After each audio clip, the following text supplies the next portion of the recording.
Good day everyone, and you're welcome to Amebo with the Setros. Today, we shall be looking at a story that has been trending for about a few days now. It's none other than the story of how romance can quickly escalate or de-escalate into something very, very traumatic. And it is very, very, very noticeable that on the rise is the number or are the numbers of females that are beginning to do bakrikbo outside the continent of Africa. Because what I'm about showing you in the video of today, you can be sure that it can never happen anywhere within the continent of Africa. No. It really happens here in the continent of Africa. But the slogan that is usually noticeable that makes us know that such event happens outside the shores of Africa is when you begin to hear a female saying, "Leave the house for me." Wow, that is one ringtone that can never sound on the soil of the African people. Or you hear words like, "You're going to be sleeping on the couch from today." In Africa, you will not finish it before you lose some white thing that are opening like this. So it is when you hear such words, you know that, okay, it's either they are in Italy or UK or America or Canada or Australia or any of those Western world. Try and be by. Okay, sorry. You tell your husband that your husband will sleep on the couch, or you tell your husband that the house is built. You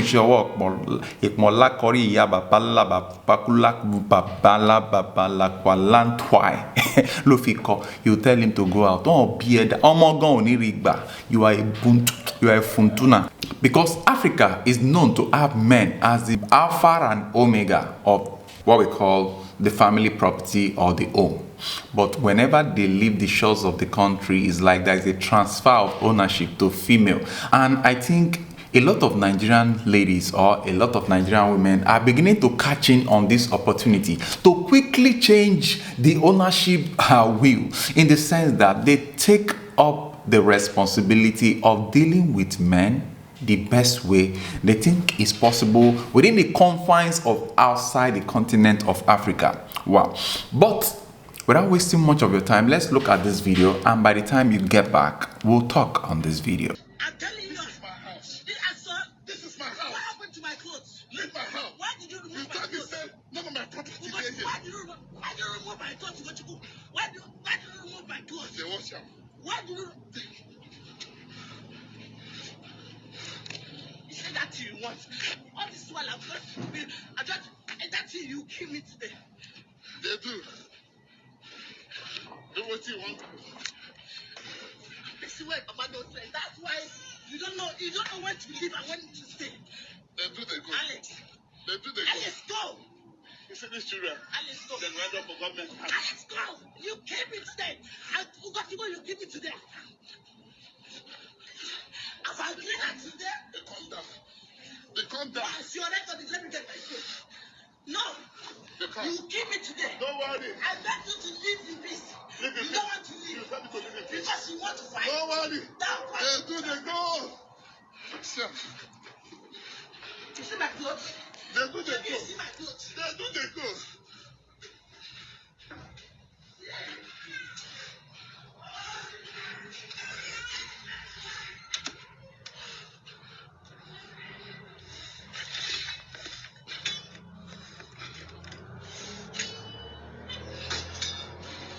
Don't took me life for.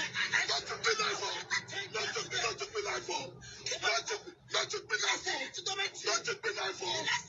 Don't took me life for. Don't took me life for. I tell you. Don't took me life. I beg, don't took me life.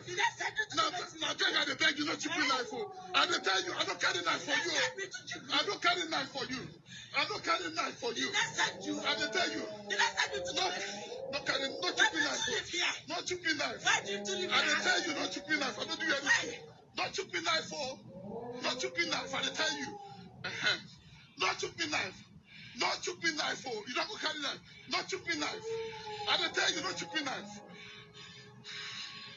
I tell you. Where make I dey go? You are going where? Don't you be knife. You are not going anywhere. Don't you be knife. Let me have that phone. Which one? This one? But let me have that phone. I swear to God, I will split blood here. See. Don't you be this knife. Don't you be knife. I swear. I tell you, I'm not joking with you. Not you be knife. I'm not. Now leave you hold knife. Not you be knife. Not leave it hold knife. Now you know how hold knife. Use it against me. I tell you. Now you hold knife. I begged you. Not. Leave this room. You want to kill me? Go your room. You want to kill me? Leave me. Are you trying to kill me? Oh, yeah, kill me. Kill me. No worries. Kill me. Kill me now. I think the video says it all. We don't need to start mumbling words over and over. You can see how it is showing there that one, the man is in hell, is living in hell. Two, we cannot also judge the old story based on one angular video that we have seen, because I learned a lesson when I went through the review of what actually happened with the Ibom airline, whereby we saw only what the supposed passenger crew or the supposed airline crew decided to show us.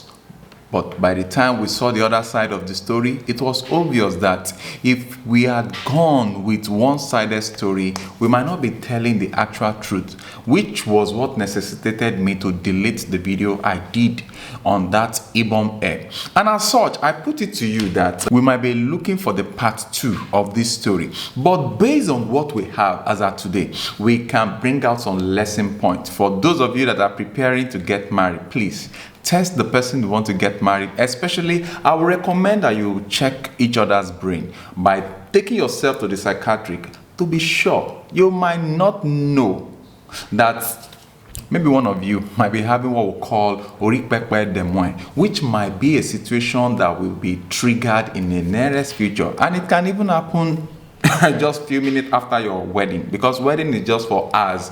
But immediately marriage sets in, that is when you will know the kasala that has busted in the brain of some person. A little tissue might just be the one that is holding them, and they've been like, don't worry, let's get married. By the time we get married, you will see the other side of me. In case you are in any serious relationship, I put it to you, just take this advice from somebody like me that I've just spent just 15 years in marriage. Take this advice from me. Be careful before you run to the altar, because you need to check some things, especially those of you that under 2 months. Some of you 1 week, you made up your mind, this is the person you are settling down with. My dear, calm down, because it is what they call carnival. It can carve from your face. That means what? It can be, the veil can be lifted from your face. Calm down. Whenever you start seeing some lines, there is no way either of you will be hiding your character. Something will spot on. Something will show you that, are you sure this person you're taking to the altar will not alter your life? Because it is not something that is out of the blues. Especially if you want to get an advice on who to marry and who not to marry. I think one of the best people, apart from maybe your pastor that sees into the realm of the spirit, if you really want to know whether a marriage will last, the first set of human beings you should ask your photographer.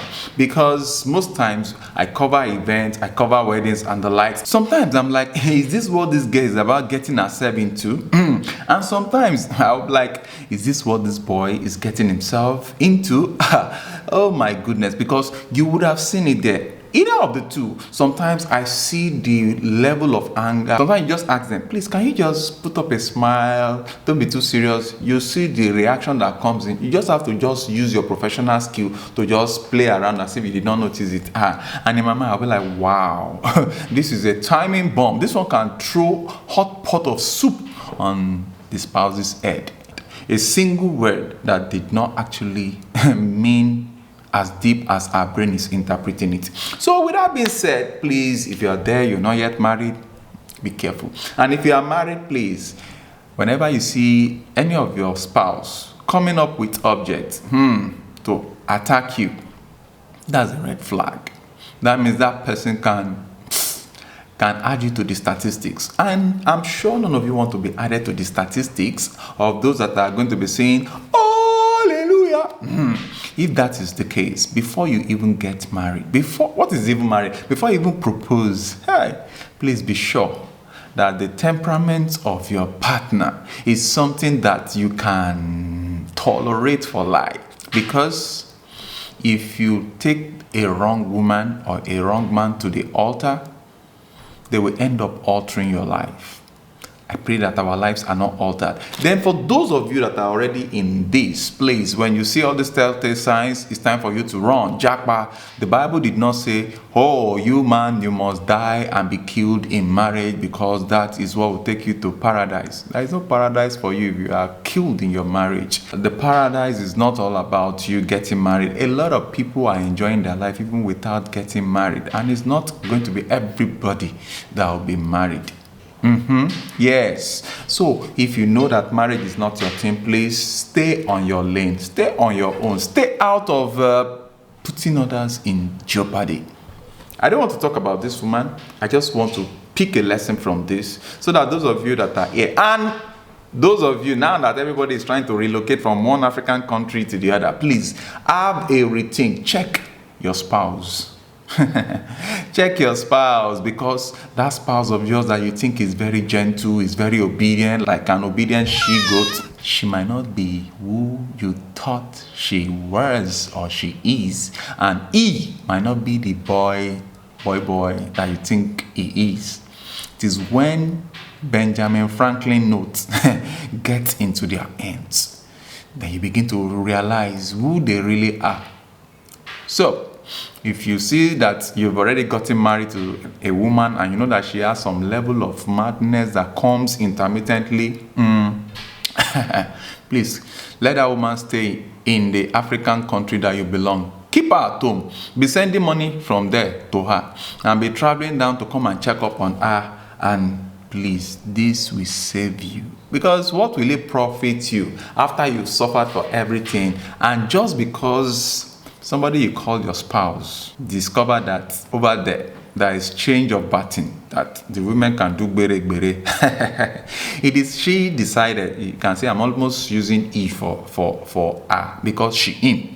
It's possible outside the continent of Africa, where they put all authority, power, domineering spirits upon the female. And most times when they behave, you see like a monster is speaking through them. I will what can make a romantic relationship to now be gravitating towards biologization of the second person? It doesn't count. Take it from me, and till next time when we come about another amebo story, please let this continue to ring in your brain. Don't take that spouse to the altar that has the possibility of altering your life for the worst.